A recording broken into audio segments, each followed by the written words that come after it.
ये कहानी 3 बच्चों की है जो छुट्टियां गुजारने अपने मम्मा पापा के साथ पुराने घर जा रहे थे। जाते हुए रास्ते में वो खूबसूरत नीला आसमान, प्यारे फूल और खूबसूरत लोगों को देखते हुए जा रहे थे। और फिर वो जल्द ही अपने पुराने कॉटेज में पहुंच गए। सबसे छोटी बच्ची नाइला खुशी से बोली, अरे वाह, देखो ये कॉटेज कितना प्यारा है। फिर उसका भाई जेम्स बोला, तुम बस भी करो, ये इतना भी प्यारा नहीं है।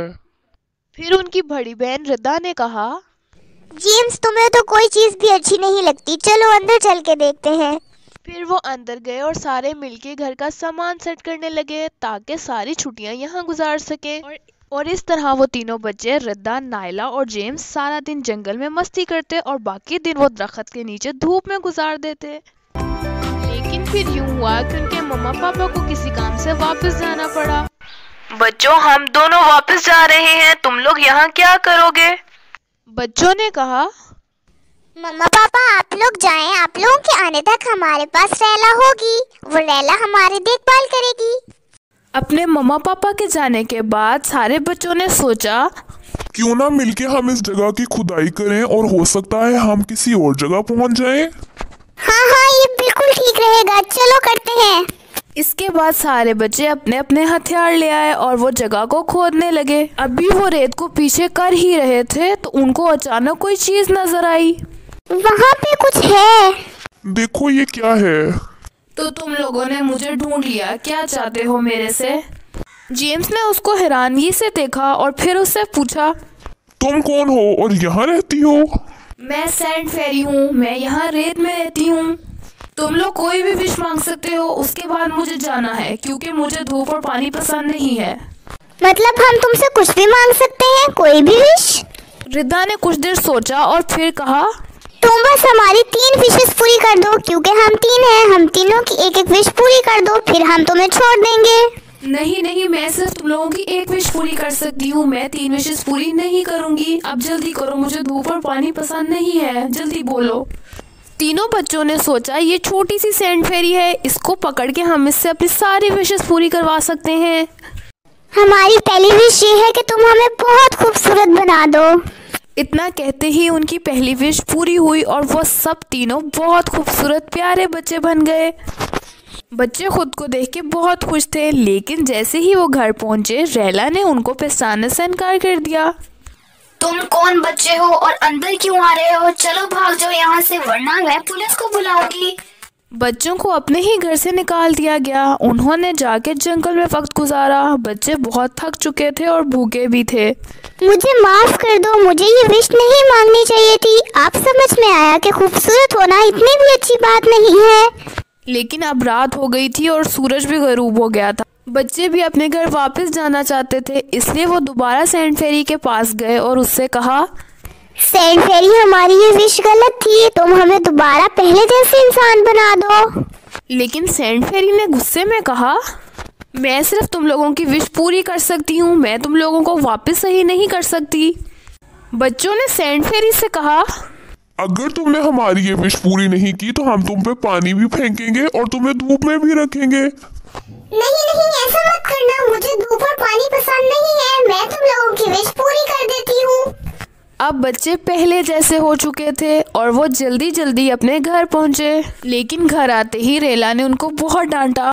अगले दिन वो बच्चे फिर सैंड फेरी के पास गए और उससे कहा कि हमारी दूसरी विश पूरी करो। हमारी दूसरी विश ये है कि तुम हमें इतना अमीर कर दो, हमारे पास ढेर सारे पैसे हों, हम बहुत अमीर हो जाएं। बेवकूफ, ये लो। सैंड फेरी के इतना कहते ही वहाँ पर ढेर सारे सोने के सिक्के आ गए और इतने ज़्यादा सिक्के आ गए कि उनको समझ नहीं आ रही थी कि उनको कहाँ छुपाएं। अब शाम होने वाली थी और उन्होंने जल्दी घर जाना था, इसलिए उन्होंने सारे पैसों को एक दरख्त के नीचे छुपा दिया ताकि कल वो यहाँ से ले सकें। सैंड फेरी, हमारी तीसरी विश ये है कि हमारी इस विश को कोई ना देख सके, हमारे नौकर इस सोने को ना देख सके। ठीक है। जब बच्चों की तीनों ख्वाहिशें पूरी हो गईं तो बच्चों ने सैंड फेरी को एक दरख्त के साथ बांध दिया ताकि ये कहीं जा ना सके और हम इससे अपनी और भी विशेस पूरी करवा सकें। इसके बाद बच्चों ने सोचा कि उनके पास बहुत पैसे हैं और वो यहाँ से शहर जाएंगे ताकि वो पूरा शहर घूम सकें। उन्होंने सारे पैसे अपने जेब में भर लिए जितने वो भर सकते थे। इसके बाद वो एक बग्गी वाले के पास गए और उससे कहा, अगर तुम इस बग्गी पे हमें शहर तक ले जाओ तो हम तुम्हें ये सोने का सिक्का दे सकते हैं। सोने का सिक्का देख के वो फौरन मान गया और बच्चों को लेकर शहर के लिए निकल गया। बच्चे बहुत खुश थे और वो सैर करते हुए शहर जा रहे थे। शहर पहुंच के उनको बहुत ज़्यादा प्यास लग रही थी, इसीलिए उन्होंने सोचा कि वो सब जाके जूस पियेंगे। वो जूस पीने के लिए एक दुकान पे गए और जूस लिए। जेम्स ने दुकानदार को सोने का एक सिक्का दिया, लेकिन दुकानदार ने कहा, मुझे तुम्हारे नकली पैसों की ज़रूरत नहीं है, मुझे असली पैसे दो।